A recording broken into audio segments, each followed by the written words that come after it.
Hello friends, good morning. Shri Shyam PG महाविद्यालय की online क्लासों में आपका हार्दिक अभिनंदन किया जाता है। आज बीए पार्ट फर्स्ट की राजनीति विज्ञान की पहली क्लास में हम राजनीति विज्ञान के सिलेबस, पेपर और पैटर्न के बारे में समझेंगे। सर्वप्रथम हम देख रहे हैं कि बीए पार्ट फर्स्ट की राजनीति विज्ञान में राजस्थान विश्वविद्यालय के द्वारा जो परीक्षा का पैटर्न है, साथ में इसकी जो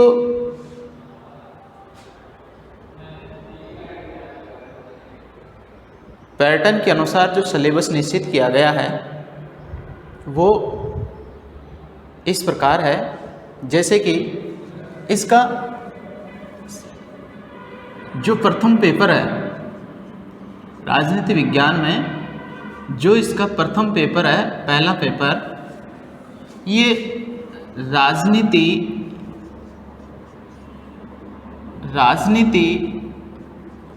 विज्ञान के मूल आधार, राजनीति विज्ञान के मूल आधार नामक पुस्तक है। और इसका जो राइटर है प्रोफेसर पुखराज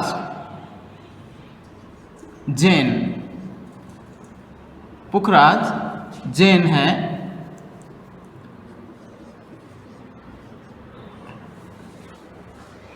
और इसका जो द्वितीय पेपर है, द्वितीय पेपर है वो प्रमुख भारतीय राजनीतिक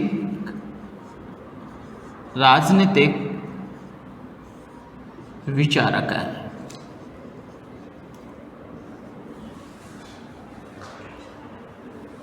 इसके भी जो राइटर हैं प्रोफेसर पुखराज जैन हैं। राजस्थान विश्वविद्यालय ये दो paper BA part first year के लिए लागू करते हैं। और इनमें विशेषकर जो परीक्षा का जो पैटर्न है, वो परीक्षा का पैटर्न इस प्रकार है कि ये जो दोनों पेपर हैं वो पेपर कुल जो प्राप्तांक है, जो पूर्णांक है,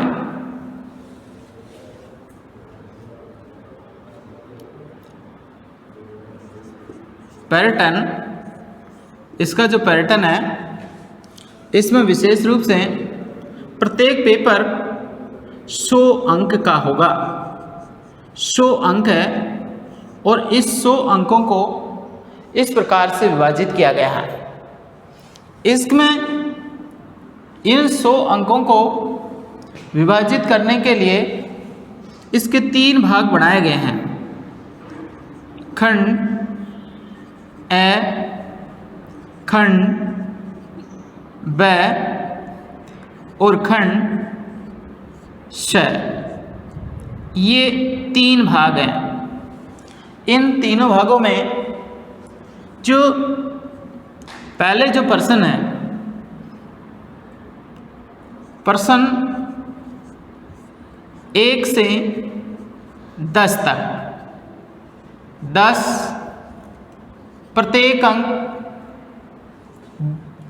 प्रत्येक प्रश्न 2 अंक का होगा। इस प्रकार टोटल 20 अंक के अति लघुत्तरात्मक प्रश्न होते हैं। ये खंड ए के अंतर्गत जो प्रश्न होंगे अति लघुत्तरात्मक, अति लघुत्रात्मक पर्सन होते हैं। ये कुल 10 पर्सन होते हैं और इनकी जो शब्द सीमा है, इनकी जो शब्द सीमा है वो शब्द सीमा, इनकी जो शब्द सीमा है वो 20 शब्दों की है। 20 शब्द, ये 20 शब्द प्रत्येक पर्सन के लिए है। एक पर्सन 2 अंक का होगा। इस प्रकार टोटल 10 पर्सन होंगे और टोटल कुल 20 अंकों के होंगे और 1 से 10 तक के पर्सन हैं। और खंड ब के अंतर्गत लघुत्रात्मक पर्सन होते हैं। ये लघुत्रात्मक पर्सन 4 हैं और पर्सन 5 अंक का है, इसलिए टोटल 20 अंक का है।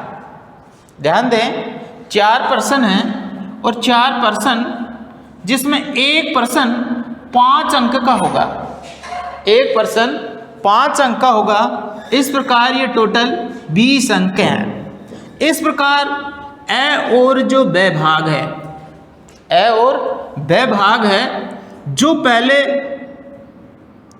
न्यू टाइप आती थी वो 40 अंक की थी। इस 40 अंकों को तोड़ करके ए और ब भाग को टोटल 40 अंक के रूप में अति लघुत्रात्मक और लघुत्रात्मक प्रश्नों को इसमें संबंधित पैटर्न के अनुसार बदल दिया। अपना जो तीसरा जो खंड है, ये तीसरा खंड एक वैचारिक अभिव्यक्ति के रूप में देखा जाता है, जिसमें श है। इसमें निबंधात्मक प्रश्न आते हैं। ये निबंधात्मक जो प्रश्न है, ये हमारी जो पाठ्य पुस्तक के अंतर्गत जो पैटर्न बनाए जाते हैं, 3 ए ब श, इन तीनों के माध्यम से प्रत्येक खंड का 2 क्वेश्चन है, जिसमें एक इसका विकल्प है और एक प्रश्न आपको करना है। तो इस प्रकार एक जो प्रश्न है, प्रत्येक खंड में 2 क्वेश्चन दिए जाएंगे। इस प्रकार 3 खंड हैं, टोटल 6 प्रश्न आएंगे। लेकिन आपको प्रत्येक खंड में से एक प्रश्न करना है और उस एक प्रश्न में टोटल एक प्रश्न 20 अंक का, एक प्रश्न 20 अंक का है। इसलिए तीनों खंडों में से आपको 3 प्रश्न करने हैं। तो इस प्रकार टोटल प्रश्न जो प्रश्न है 3 और अंकों का है 20। इस प्रकार टोटल 60 अंक का होगा। इस प्रकार आपके 60 अंक निबंधात्मक के होंगे, निबंधात्मक। और ये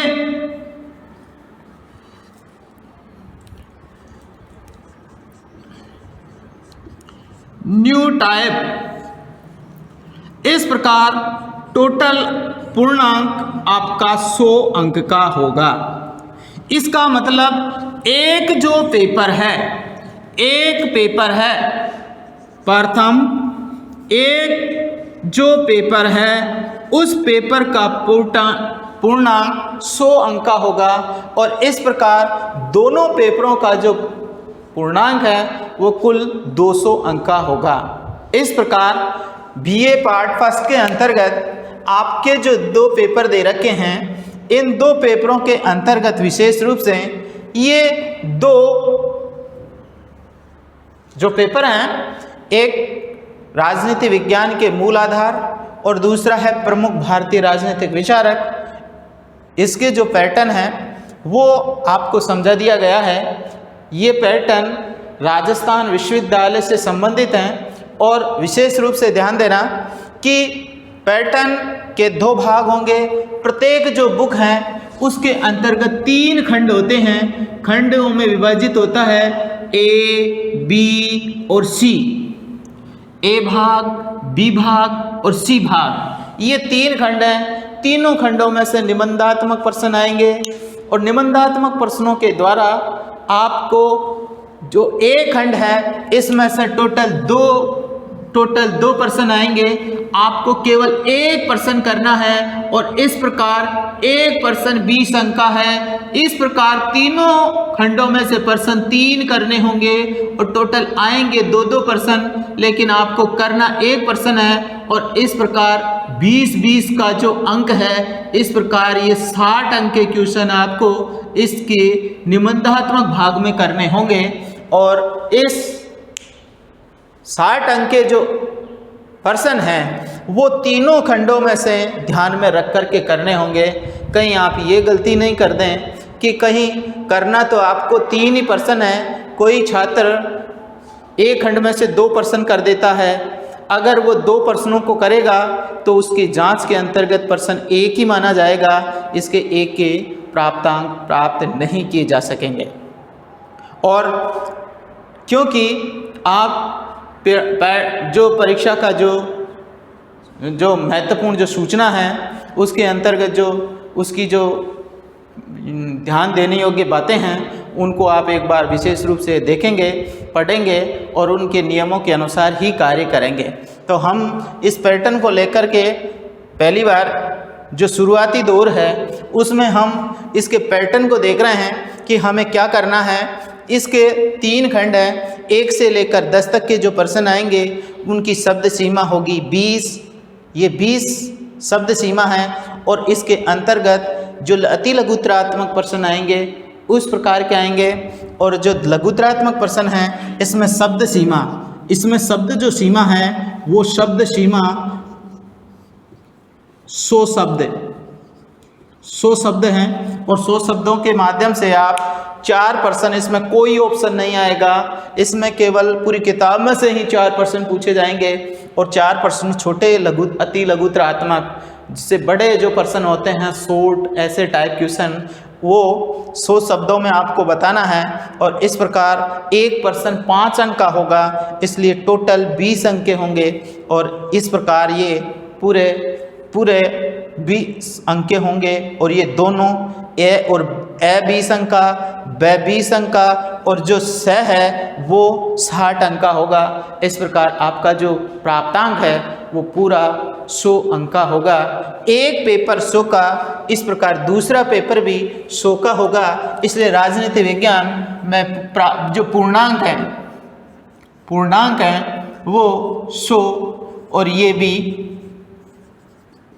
100 का ही होगा। इसके अंतर्गत ध्यान देना, इसका जो विभाजन है वो 20 प्लस 20 प्लस 60 है। इसमें 3 प्रकार की श्रेणियां हैं, इसमें भी 20 प्लस 20 प्लस 60 है। ये आपका जो ये जो पैटर्न है वो 3 भागों में बटा है और इस प्रकार इस प्रश्नों को आपको ध्यान में रख कर के कार्य करना है।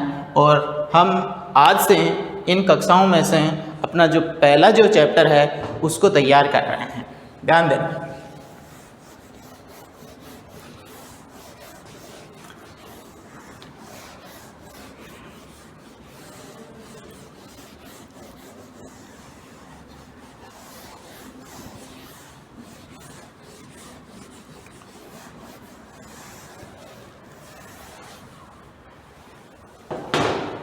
अब हम राजनीति विज्ञान बीए पार्ट फर्स्ट के अंतर्गत जो पहला इसका जो पेपर है राजनीति विज्ञान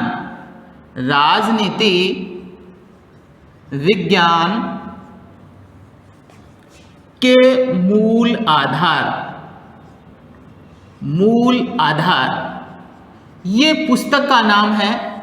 और इस राजनीति विज्ञान के मूल आधार नामक जो पुस्तक है उसका जो लेखक है वो लेखक है प्रोफेसर पुखराज जैन। ये बुक आपके लिए विशेष रूप से उपयोगी रहेगी और इस बुक के माध्यम से आपको सभी समस्त जानकारियाँ प्राप्त होगी, जिससे आप सरल शब्दों में और विशेषकर सार गर्भित जो प्रश्न होंगे उनको आप क्या कर सकेंगे, पढ़ सकेंगे।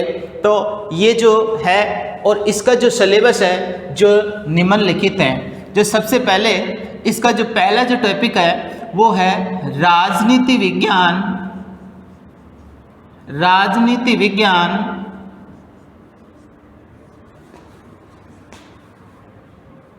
का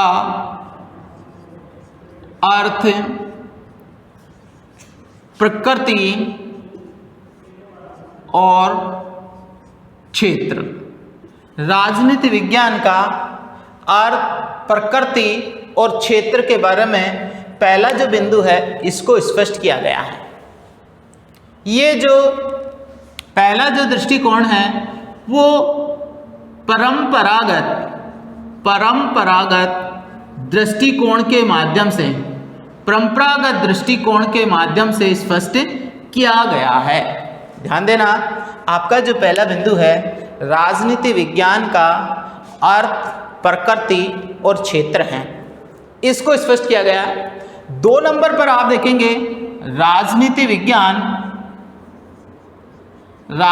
विज्ञान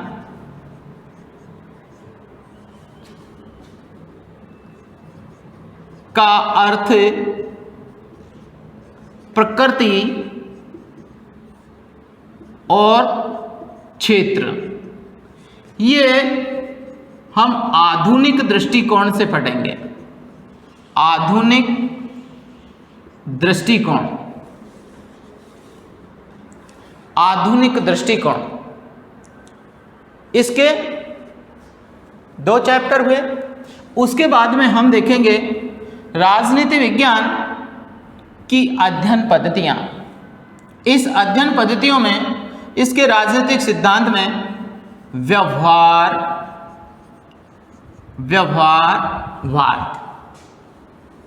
और उत्तर व्यवहारवाद का अध्ययन किया जाएगा। उत्तर व्यवहारवाद। चौथा है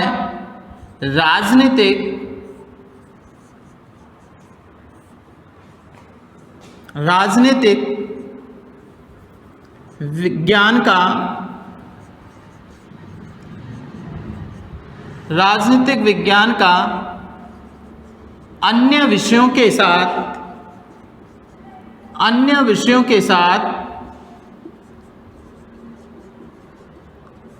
संबंध। अन्य विषयों के साथ में संबंध पढ़ेंगे और उसमें पढ़ेंगे कि राजनीति विज्ञान सामाजिक विज्ञान का एक विषय है, इसका दूसरे सामाजिक विज्ञान के विषयों से क्या संबंध है, और विशेष रूप से जैसे मनोविज्ञान है, अर्थशास्त्र है, भूगोल है, मनोविज्ञान है, इन सभी विषयों से जो समाज विज्ञान के जो विषय हैं उन सभी विषयों के साथ में इसका संबंध जोड़ करके अध्ययन करेंगे। तो ये जो राजनीति विज्ञान की जो परिभाषाएं हैं, जो राजनीति विज्ञान की जो प्रकृति अर्थ को स्पष्ट कर रहा है, इसकी जो प्रकृति है उसकी जो परिभाषाएं हैं उसको 2 भागों में बांट करके देख रहे हैं। एक परंपरागत दृष्टिकोण से और एक आधुनिक दृष्टिकोण से देख रहे हैं। ये एक प्रकार से राजनीतिक सिद्धांतों की पृष्ठभूमि है और ये जो विषय है ये एक इसका एक खंड कहलाएगा, खंड ए। इसके अंतर्गत हम राजनीतिक सिद्धांतों के बारे में अध्ययन करेंगे और ये राजनीतिक सिद्धांत हैं जो राजनीति शास्त्र को राजनीति विज्ञान बनाने की जो प्रवृत्ति है और उसका जो लगातार उसका जो दृष्टिकोण है उस दृष्टिकोण को अध्ययन के रूप में देखेंगे। और साथ साथ में हम देखेंगे कि राजनीति विज्ञान अपने जो मूल जो विषय वस्तु है उसको प्राप्त करने में वो किस प्रकार सफल रही है। और उसके बाद में इसका जो दूसरा खंड आएगा उस 5 नंबर में हम देखेंगे सरकार के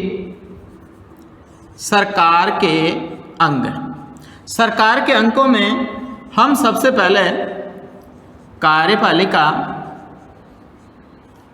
विधायिका और न्यायपालिका। विश्व के सभी देशों में, देखिए सरकार के अंगों में हम विश्व के सभी देशों में कौन कौन सी कार्य प्रणाली अपनाई गई है, कार्यपालिका का कौन सा स्वरूप है, ये कितने प्रकार की होती है, इसके कार्य, इसके क्षेत्र और प्रकृति क्या है, इसका अध्ययन करेंगे। ये भारत के संदर्भ में ही नहीं, ये सरकार के संदर्भ में अध्ययन किया जाएगा कि कार्यपालिका क्या होती है, इसका निर्वाचन की प्रणालियाँ कौन कौन सी होती हैं, ये कौन कौन से कार्य करती हैं और किन किन देशों में कार्यपालिका, विधायिका और न्यायपालिका सरकार के स्वरूप के अनुसार कैसे कार्य करती है। तो इसको हम इसके अंतर्गत स्पष्ट करेंगे। इसके बाद में हम इसका एक एक का अध्ययन, जैसे कार्यपालिका संघीय स्तर पर और राज्य स्तर पर, यहाँ पर सरकार के अंगों में हम देख रहे हैं, ये कार्यपालिका केवल हम किसके रूप में, इसके सिद्धांतिक रूप से देख रहे हैं, और विधायिका को, न्यायपालिका को सैद्धांतिक रूप में देख रहे हैं कि विश्व के देशों में इन सरकार के इन अंगों की स्थिति क्या है, ये कैसे काम करते हैं और इसका निर्माण कैसे हुआ है, इसकी सभी प्रवृत्तियों को वर्तमान स्थिति के संदर्भ में ध्यान में रखते हुए अध्ययन किया जाएगा। इसके साथ साथ में ये सरकार, इसके साथ साथ में राजनीतिक दल व दबाव समूह है। राजनीतिक दल और दबाव समूह है। राजनीतिक दल क्या होते हैं, ये कैसे काम करते हैं, ये कितने प्रकार के होते हैं, ये राजनीतिक दल की कौन कौन सी प्रणालियां हैं, भारत में क्या है, विश्व में किस देश में कौन सी शासन प्रणाली के अनुरूप कौन से राजनीतिक दल कार्य कर रहे हैं, दलों की प्रकृति के आधार पर दल कितने प्रकार के होते हैं, एक दलीय प्रधान देश कौन कौन से हैं, द्विदलीय प्रधान देश कौन कौन से हैं, और बहुदलीय जो प्रधान हैं वो देश कौन कौन से हैं, इसके संदर्भ में देखेंगे। और दबाव समूह क्या होते हैं, ये राजनीति को कैसे प्रभावित करते हैं, इनको कार्य करने की प्रणालियाँ क्या क्या हैं, ये सभी प्रकार का जो अध्ययन है वो इसके अंतर्गत देखा जाएगा। और 7 नंबर पर हम देख रहे हैं कि केंद्र राज्य के बीच संबंध, केंद्र और राज्यों के बीच क्या संबंध हैं, इसका अध्ययन किया जाएगा।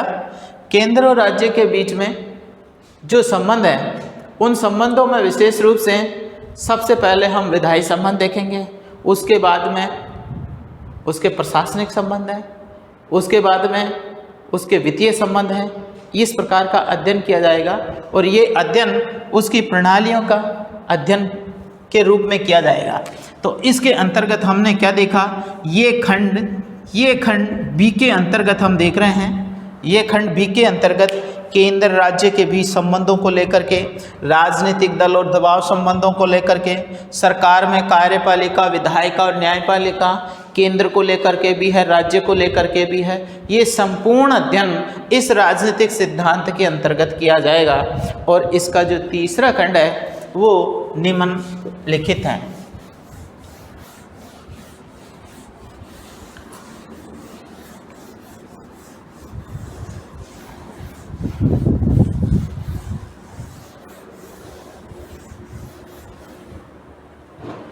तीसरा खंड है खंड से, इसके अंदर है लोकतंत्र के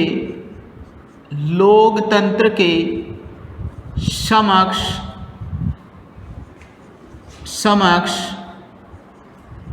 प्रमुख चुनौतियां, लोकतंत्र के समक्ष प्रमुख चुनौतियां। ये चुनौतियां विशेषकर एक नंबर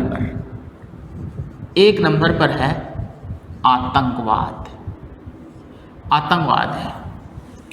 2 नंबर पर सांप्रदायिकता, सांप्रदायिकता। 3 नंबर पर राजनीतिक अपराधीकरण, राजनीतिक अपराधीकरण।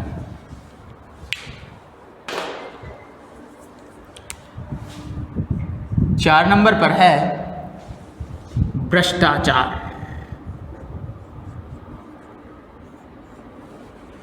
5 नंबर पर है जातिवाद।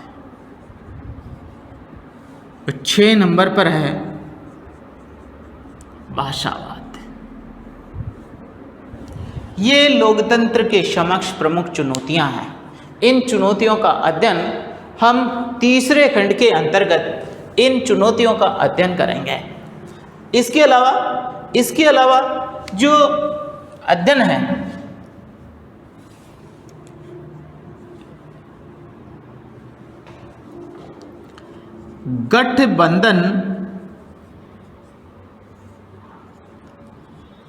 गठबंधन की राजनीति। गठबंधन क्या होता है, इसकी शुरुआत कब हुई और क्या है, कैसे हो रही है, इसका अध्ययन भी हम इन प्रवृत्तियों के अंतर्गत करेंगे। इस प्रकार राजनीति विज्ञान के मूलभूत आधारों के अंतर्गत हम इसके सिलेबस के अंतर्गत हमने देखा है कि राजनीति विज्ञान के मूलभूत आधार के अंतर्गत कौन कौन से बिंदुओं को इसमें स्पष्ट किया गया है और ये जो पैटर्न है वो इस प्रकार से होगा। अब हम राजनीति विज्ञान के मूल आधार के जो बिंदु हैं उनमें हम चैप्टर वाइज इसका अध्ययन इस प्रकार कर रहे हैं। इसमें देखिए सबसे पहला अध्ययन, ये जो हमारी जो बुक है राजनीति विज्ञान के मूल आधार, राजनीति विज्ञान के मूल आधार, ये प्रोफेसर पुखराज जैन की पुस्तक है और उसका जो प्रथम चैप्टर है फर्स्ट यूनिट है और इस यूनिट के अंतर्गत हम ये पढ़ रहे हैं राजनीति विज्ञान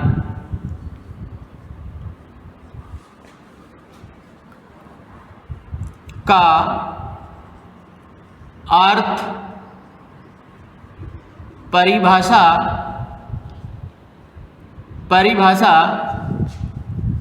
प्रकृति और क्षेत्र। ये इसका पहला चैप्टर है। कि राजनीति विज्ञान की अर्थ, प्रकृति और क्षेत्र क्या है। वैसे विशेष रूप से हम इसको राजनीतिक सिद्धांतों के नाम से भी जानते हैं। इस बुक का नाम पॉलिटिकल थ्योरी, कौन सी? पॉलिटिकल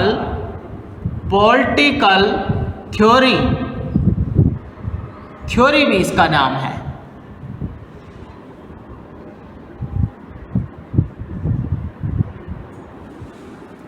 अब विशेष रूप से हम देखेंगे कि सबसे पहले अगर इसको हम ध्यान दें तो राजनीति विज्ञान का जो जनक है, राजनीति विज्ञान का जो जनक है वो है अरस्तु।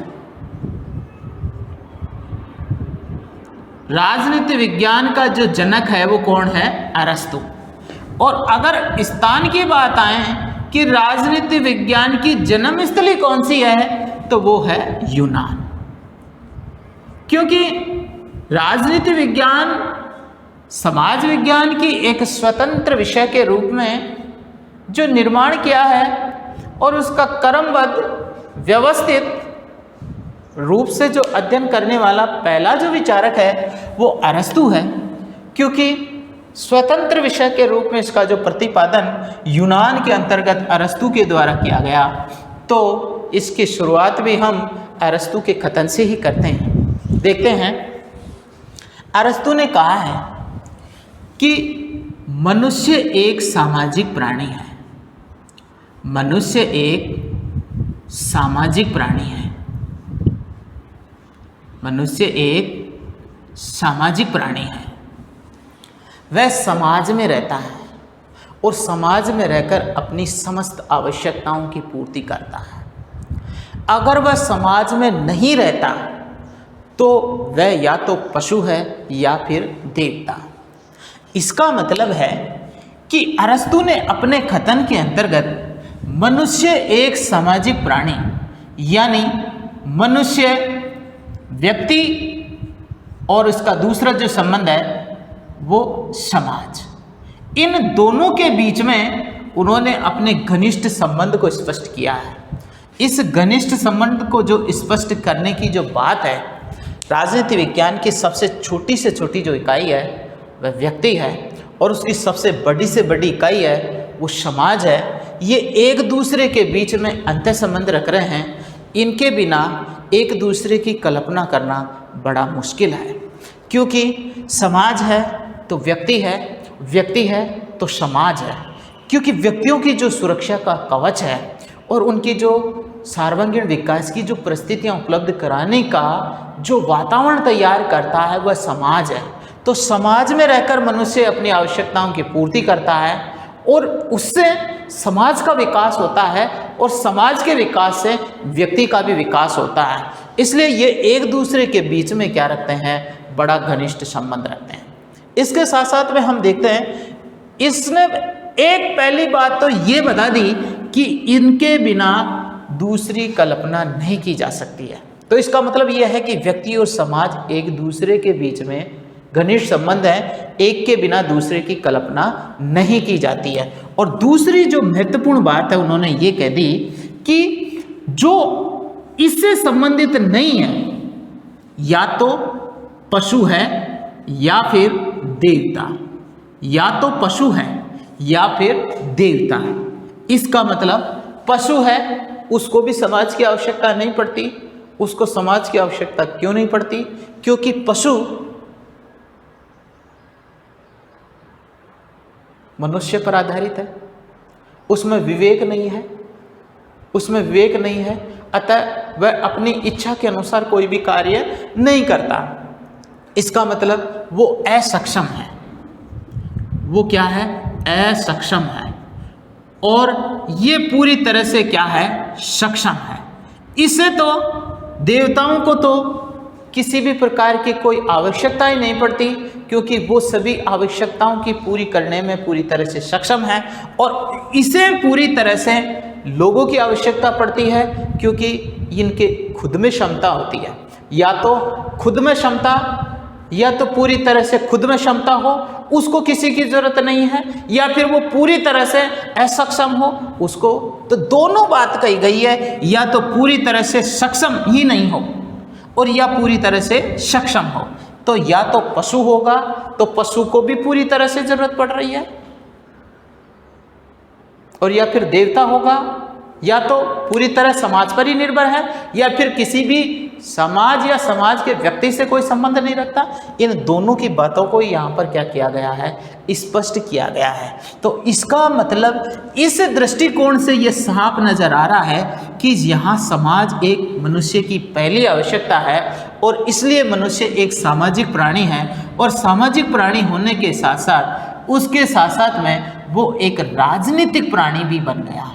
मनुष्य की जो आवश्यकताओं की जो पूर्ति होती है, और उस पूर्ति के लिए वो क्या कर रहा है, जो कार्य कर रहा है, वो इस राजनीतिक प्राणी से भी संबंधित हैं। क्योंकि लेना और देना, आवश्यकताओं की पूर्ति करना, व्यवस्थाओं का संचालन करना, इस प्रकार की जो सामाजिकता का जो बिंदु है, वो सामाजिकता का बिंदु किससे संबंधित आ रहा है? राजनीति से संबंधित आ रहा है। तो इस प्रकार अरस्तु ने राजनीति विज्ञान की जो शुरुआत में जो शुरुआत की है अपने कथन से, उसने अपनी जो पुस्तक है पॉलिटिक्स, इस पॉलिटिक्स के अंतर्गत इस बात का क्या किया है? अध्ययन किया है, इस बात की शुरुआत की है। तो इसकी शुरुआत हमने इस प्रकार से की। आइए हम देखते हैं कि राजनीति विज्ञान की जो परिभाषाएं हैं वो परिभाषाएं किस प्रकार से शुरू कर रही हैं। राजनीति विज्ञान की जो परिभाषाएं, गार्नर महोदय है राजनीति विज्ञान का सबसे महत्वपूर्ण और विश्वसनीय जो विचारक है वो गार्नर है। गार्नर ने ये कहा है कि राजनीति विज्ञान के अंतर्गत परिभाषाएं देना बड़ा मुश्किल का काम है। राजनीति विज्ञान के अंतर जो परिभाषाएं हैं वो देना बड़ा मुश्किल का कार्य है, क्योंकि इसमें जितने विषय होते हैं उतने ही विद्वान होते हैं और उन विद्वानों के बारे में, उन विषयों के बारे में विद्वानों की राय में एक मत नहीं है। इस एक मत नहीं होना मतलब विषय भी अनेक हैं, विषय भी क्या है, अनेक हैं, तो उस पर मत देने वाले जो विचारक हैं वो भी क्या है, अनेक हैं।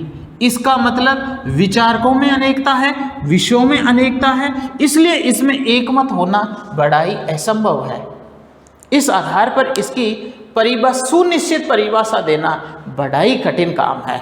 इसका मतलब है कि राजनीति विज्ञान के अंतर्गत जो परिभाषाएं हैं वो परिभाषा देना बड़ा ही मुश्किल का काम है, क्योंकि इसकी अनेक विषय हैं और अनेक विषयों के बारे में अनेक विचारक हैं जो अपनी अलग अलग राय प्रकट करते हैं और अलग अलग राय प्रकट करने के कारण उनके विचारों में मतभेद है और मतभेद होने के कारण उनकी कोई सुनिश्चित परिभाषा देना बड़ा ही क्या है, कठिन है, मुश्किल है। इसलिए इनकी परिभाषा देना बड़ा ही कठिन है। लेकिन फिर भी अध्ययन की दृष्टि से विद्यार्थियों को जो सुविधाएं हैं उस सुविधा को ध्यान में रखते हुए जो अध्ययन किया उस अध्ययन को समय के अनुसार, किसके अनुसार, समय के अनुसार विद्वानों ने अध्ययन को सुविधाजनक बनाने के लिए, अध्ययन को सुविधाजनक बनाने के लिए इसकी परिभाषाओं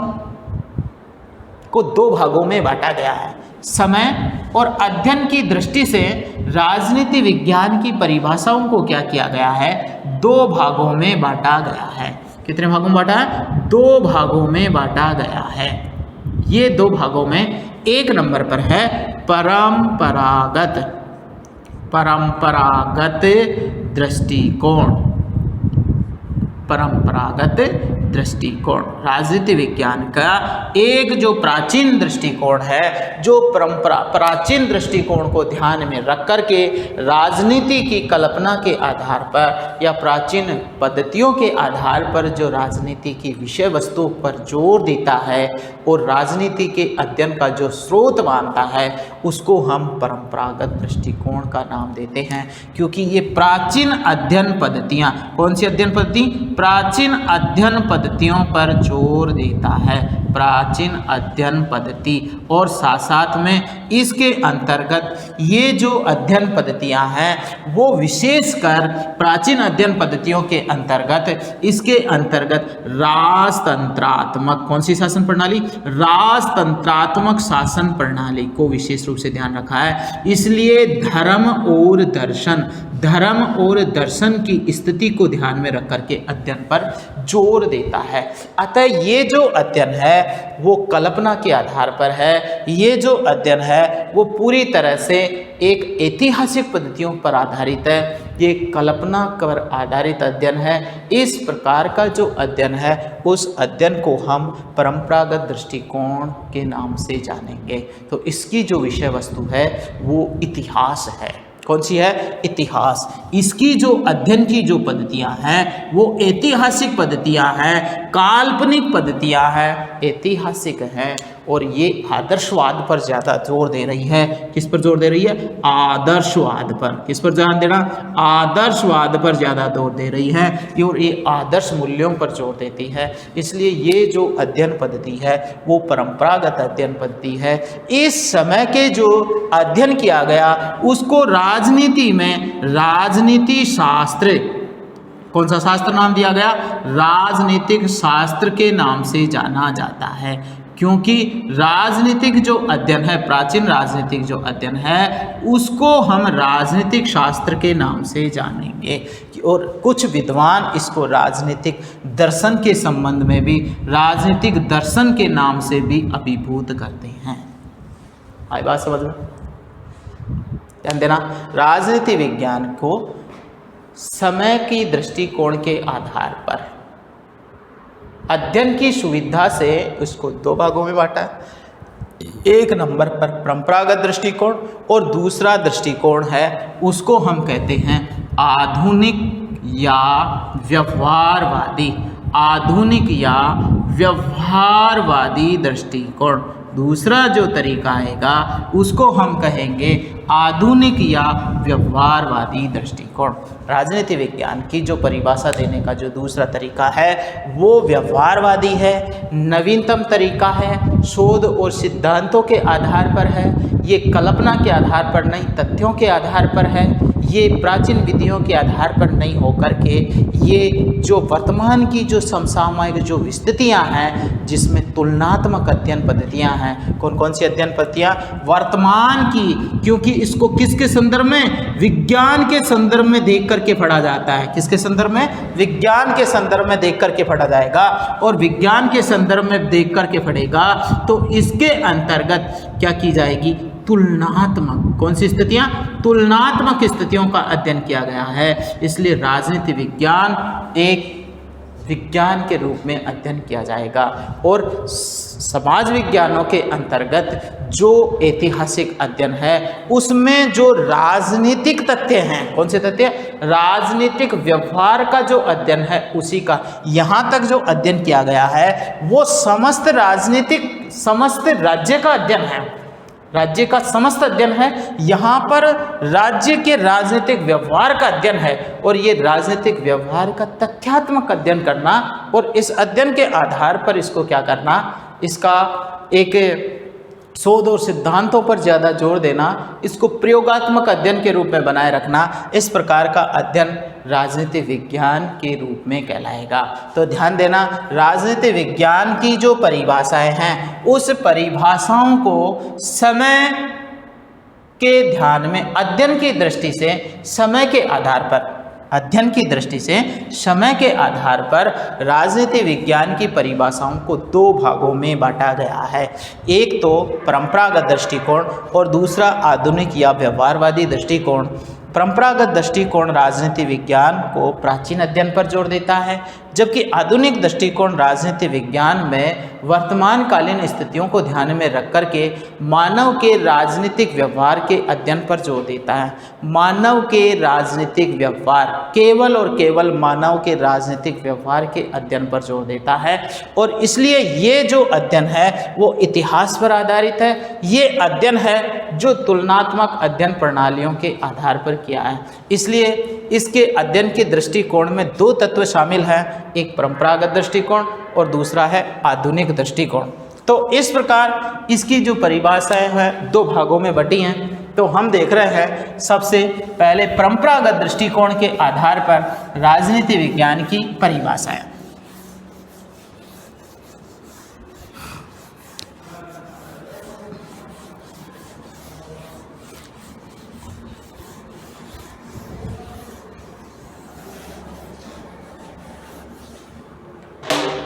सबसे पहला बिंदु है परंपरागत दृष्टिकोण के आधार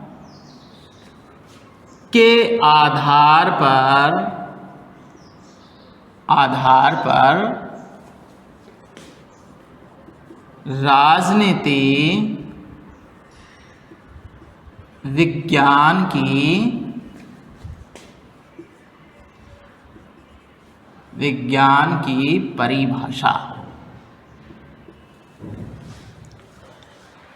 परंपरागत दृष्टिकोण के आधार पर राजनीति विज्ञान की परिभाषा।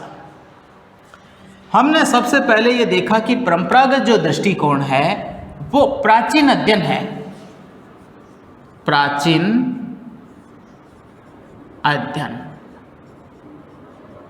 अध्ययन पद्धतियों पर जोर दे रहा है। ये अध्ययन इतिहास पर आधारित है, दर्शन पर आधारित है और कल्पना पर आधारित है। लेकिन ये इसकी क्या है? शुरुआत है। ये इसकी शुरुआत होने के कारण जो ये अध्ययन का जो आधार तैयार हुआ है, इस अध्ययन के अंतर्गत विशेष रूप से हम ये देख रहे हैं कि इसकी जो परिभाषाएं हैं जो उसके अर्थ को स्पष्ट कर रही हैं। किसको स्पष्ट कर रही हैं? अर्थ को स्पष्ट कर रही हैं। इस प्राचीनता को भी संदर्भ में ध्यान में रखते हुए इसकी जो प्रकृति है उसके आधार पर इसके अध्ययन को 3 भागों में बांटा गया है। अध्ययन की दृष्टि से इसके अर्थ को ध्यान में रखते हुए परंपरागत दृष्टिकोण राजनीति विज्ञान की परिभाषाओं को 3 भागों में बांटता है। इसमें सबसे 1 नंबर पर राजनीति विज्ञान केवल इसके अर्थ के आधार पर भी विद्वानों में काफी मतभेद है। परंपरागत दृष्टिकोण पहले प्राचीनता और आधुनिकता समय के आधार पर मतभेद हो गए, विषय के आधार पर मतभेद हो गए, और इन दोनों के आधार पर जो मतभेद हो गए, इन मतभेदों के आधार पर इनकी सभी की बातों को जो महत्व दिया गया है, उस महत्व के आधार पर उनको हम निम्न बिंदुओं के माध्यम से स्पष्ट करते हैं। जिसमें सबसे पहले यह है कि कुछ विद्वान राज्य के राजनीति विज्ञान केवल राज्य का अध्ययन, कुछ विद्वान किसको जोर दे रहे हैं? राज्य का अध्ययन। इसके अंतर्गत विशेष रूप से गार्नर है, बलुंसली है, गैरिज है आदि विद्वान हैं। 2 नंबर पर कुछ विद्वान ये कहते हैं कि राजनीति विज्ञान केवल सरकार का अध्ययन करता है। पहले वाले विद्वान ये कह रहा है कि राजनीति विज्ञान केवल राज्य का अध्ययन करता है, जिसमें गार्नर, बलुंसली और गैरिज हैं। जबकि दूसरे वाले विद्वान ये कहते हैं कि राजनीति विज्ञान राज्य का ही अध्ययन नहीं करता, ये केवल एकांकी और एक पक्षीय बात है। राजनीति विज्ञान केवल किसका अध्ययन करता है? सरकार का अध्ययन करता है। और सरकार का अध्ययन करने के लिए 2 विद्वान हैं, सीले और लिकॉक। 3 नंबर वाले जो विद्वान हैं वो कहते हैं कि राज्य व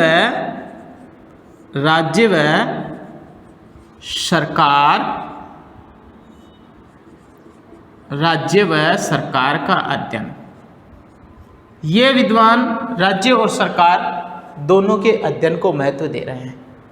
इसमें पॉल जेनेट,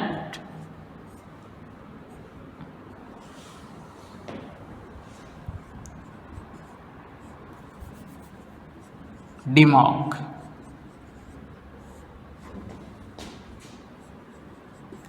लिकॉक,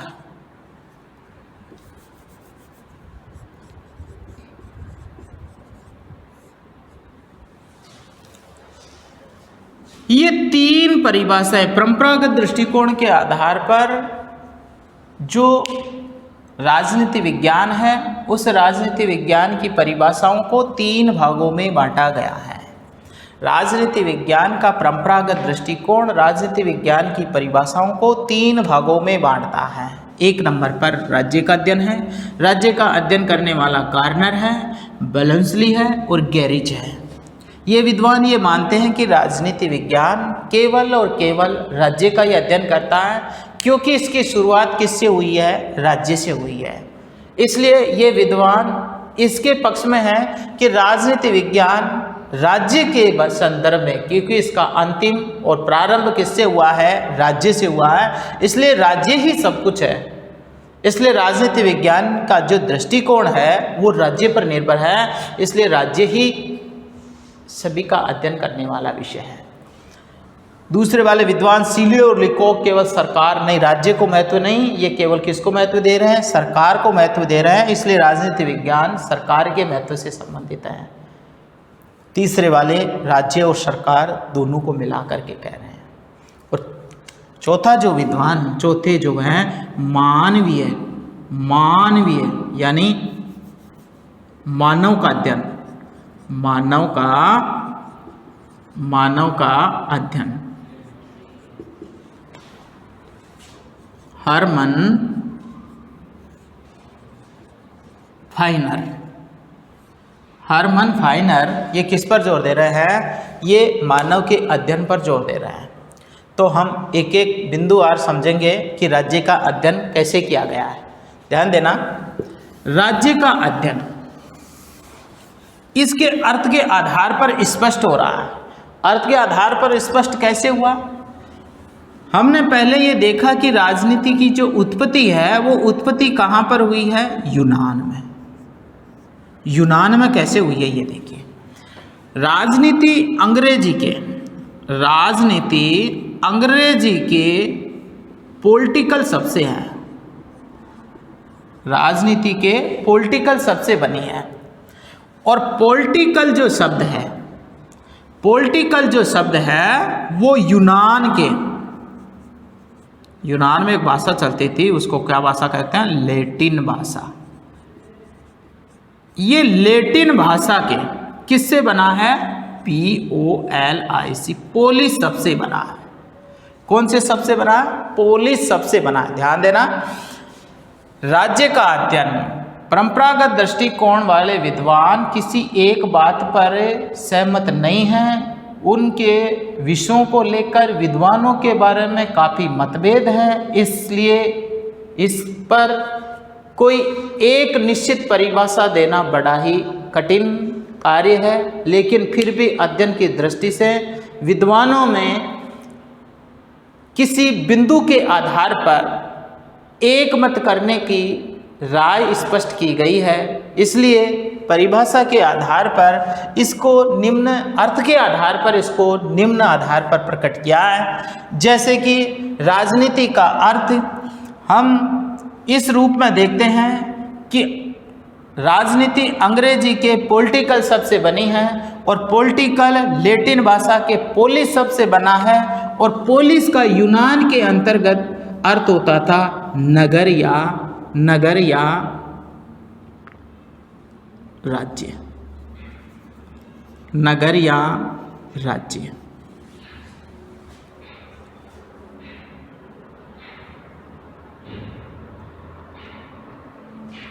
इस प्रकार धीरे धीरे नगर और राज्य जो शब्द हैं, नगर का जो विस्तृत रूप है वो राज्य है। तो इसके अंतर्गत धीरे धीरे पोलिस शब्द है। पोलिस शब्द का धीरे धीरे समय के अनुसार इसका जो रूप परिवर्तन होता गया, वो रूप परिवर्तन पॉलिटिकल के रूप में होता गया। इसलिए इसका नया रूप क्या बन करके उभर के आया? पॉलिटिकल बन करके आया। इस राजनीति विज्ञान की जो उत्पत्ति है वो उत्पत्ति किसके माध्यम से हुई है? राज्य शब्द से हुई है। इसलिए राजनीति विज्ञान की जो उत्पत्ति है वो उत्पत्ति को किसको लेकर के हुई है? नगर या राज्य से हुई है। और नगर राज्य का मूल अर्थ होता है पोलिस, और पोलिस से पॉलिटिकल शब्द बना है, और पॉलिटिकल शब्द ही नगर और राज्य से अभिभूत है। इसलिए अर्थ की दृष्टि से राजनीति विज्ञान का जो आरंभ है वो राज्य से होता है। इसलिए गार्नर महोदय ये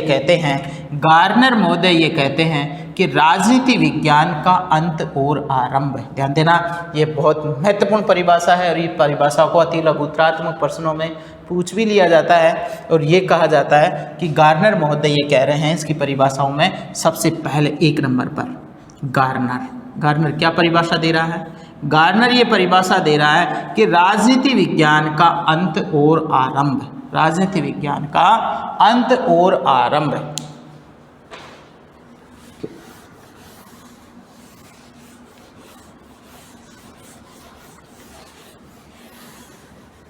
राजनीति विज्ञान का अंत और आरंभ। राजनीति विज्ञान का अंत व आरंभ। आरंभ व अंत।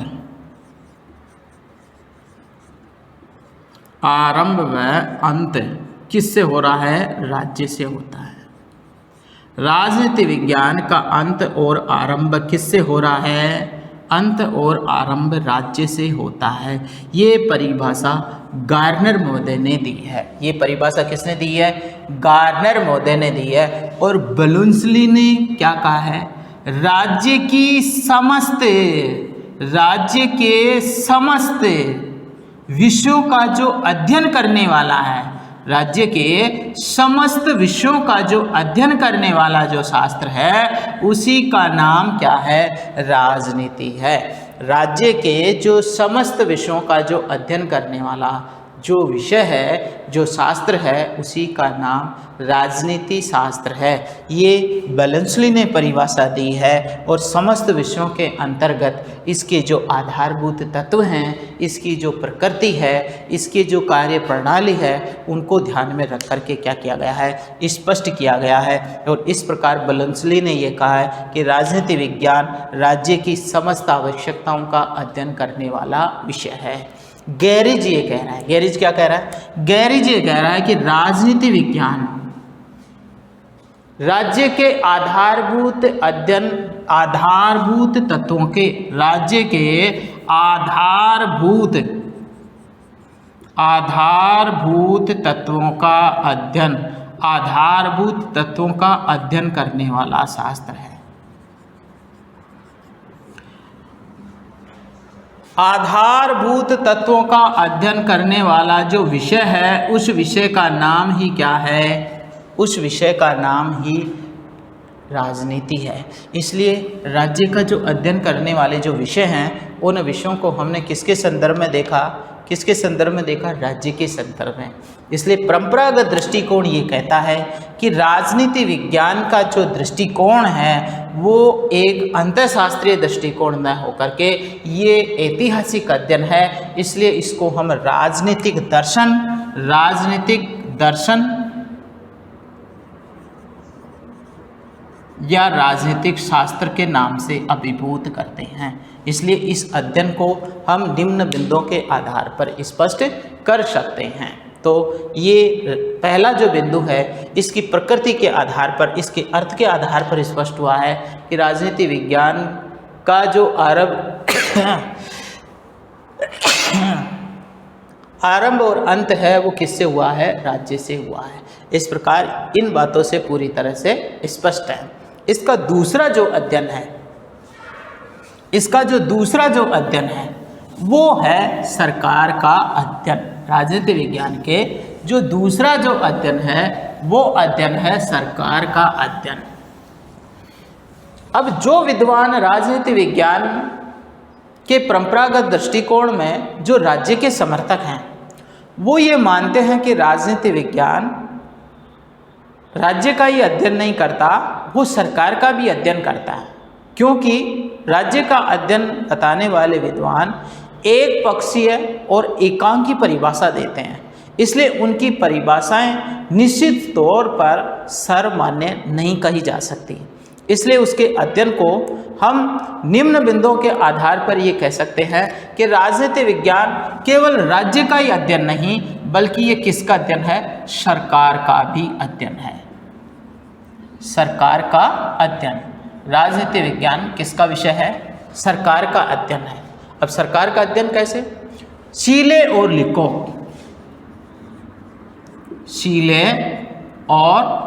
लिकोक ये दो विद्वान हैं, और ये दो विद्वान ये कह रहे हैं कि राज्य का नहीं बल्कि किसका अध्ययन है? सरकार का। क्या कह रहे हैं शीले ये कह रहे हैं कि राजनीति विज्ञान सरकार से संबंधित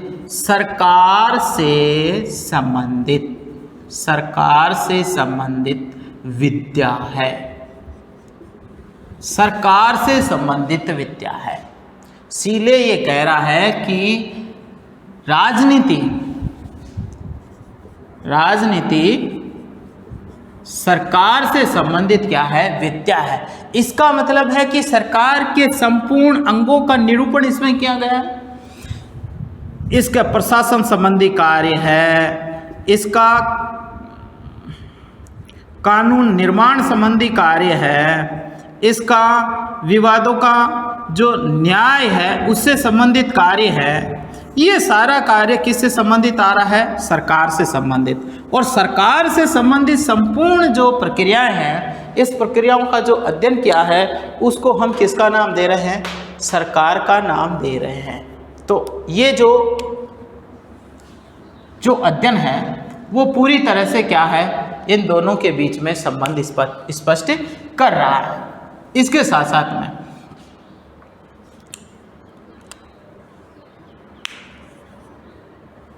जिस प्रकार राजनीति, जिस प्रकार यहाँ पर गिलक्रास्ट ने भी एक परिभाषा दी है,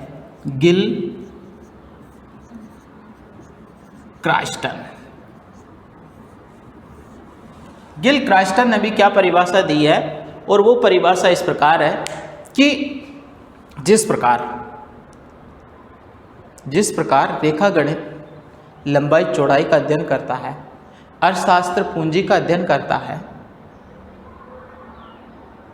भूगोल भूमि से संसाधनों संबंधी अध्ययन करता है, ठीक राजनीति विज्ञान भी सरकार से संबंधित अध्ययन करने वाली प्रणालियों का नाम है। और इस प्रकार राजनीति के अंतर्गत इन समस्त विषयों के बारे में अध्ययन किया जाता है। तो ये जो सरकार से संबंधित हैं, क्योंकि जो अध्ययन किन्होंने जो अध्ययन राज्य से बताए थे, राज्य के संदर्भ में जो विद्वान थे वो केवल गार्नर, बलूंसली, गैरिज, ये विद्वान हैं। जबकि सरकार से संबंधित लिकोक, सीले और गिलक्रास्ट, ये सारे विद्वान राज्य और सरकार से हैं। जबकि तीसरे जो विद्वान हैं वो राज्य व सरकार से संबंधित अध्ययन, राज्य और सरकार से संबंधित अध्ययन पर जोर दे रहा है। ये क्या कह रहे हैं? पॉल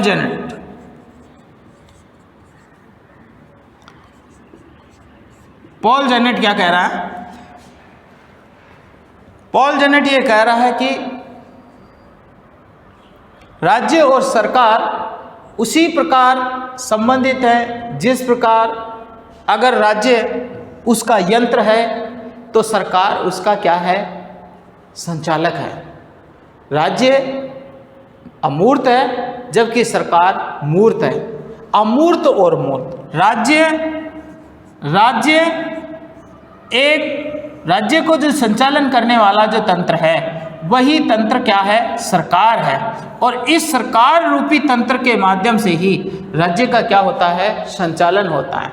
इसका मतलब है कि राज्य के बिना सरकार की कल्पना नहीं की जा सकती और सरकार के बिना राज्य की कल्पना नहीं की जा सकती, क्योंकि ये आधारभूत तत्व है। क्योंकि सरकारों का अस्तित्व राज्य से ही आया। अगर राज्य नहीं होता तो सरकारों का अस्तित्व भी नहीं होता, और सरकारों का अस्तित्व नहीं होता तो राज्य का अस्तित्व भी नहीं होता। इसलिए हम ये कह सकते हैं कि राज्य और सरकार दोनों ही एक दूसरे के पहलू हैं। एक के बिना दूसरे की कल्पना करना बड़ा ही मुश्किल है। सार गर्भित रूप से निष्कर्ष के रूप में हम ये कह सकते हैं कि राजनीति विज्ञान का जो परंपरागत दृष्टिकोण है वो राज्य और सरकारों के साथ साथ मानव के समस्त आवश्यकताओं की पूर्ति करने वाला भी शास्त्र है। इसलिए राजनीति विज्ञान का जो परंपरागत दृष्टिकोण है वो एक ऐतिहासिक और जो राज्य सरकार के समस्त गतियों का अध्ययन करने वाला विषय है। और उसकी अध्ययन और प्रकृति और इसके अर्थ के आधार पर हमने उसकी परिभाषा ये देखी कि राजनीति विज्ञान को राजनीति शास्त्र के रूप में इसको संबोधित किया गया। इस प्रकार ये स्पष्ट है कि राजनीति विज्ञान एक स्वतंत्र विषय के रूप के अंतर्गत राजनीतिक दर्शन के रूप में इसकी उत्पत्ति हुई है और इसका अध्ययन ऐतिहासिक और एक आग्रामिक परंपरागत दृष्टिकोण के रूप में इसका अध्ययन किया गया है। तो हमने आज के महत्वपूर्ण बिंदु में ये देखा कि राजनीति विज्ञान की जो परिभाषा है, उसका जो अर्थ है वो परंपरागत दृष्टिकोण के अनुसार क्या है। तो इसके दृष्टिकोण से हमने ये देखा कि राजनीति विज्ञान का जो आरंभ है वो आरंभ किस प्रकार से हो रहा है कि ये मानव विज्ञान, ये मानव शास्त्र और समाज शास्त्रों के मूल विषयों के रूप में इसकी क्या की गई है, उत्पत्ति की गई है। तो हम आगामी विषय के अंतर्गत हम इसकी जो परंपरागत दृष्टिकोण की जो अर्थ और परिभाषा की बात कर रहे थे, आगे हम ये देखेंगे कि इसकी जो प्रकृति है वो परंपरागत दृष्टिकोण के अनुसार क्या होगी, वो नेक्स्ट अगले वीडियो में देखेंगे। और आप इस राजनीति विज्ञान के जो फर्स्ट वीडियो है BA पार्ट फर्स्ट का, इसकी जो पैटर्न और विषय वस्तु की जो आधारित जो अध्ययन पद्धतियाँ हैं उसको अवश्य ध्यान में रख करके इसका अध्ययन करेंगे। धन्यवाद।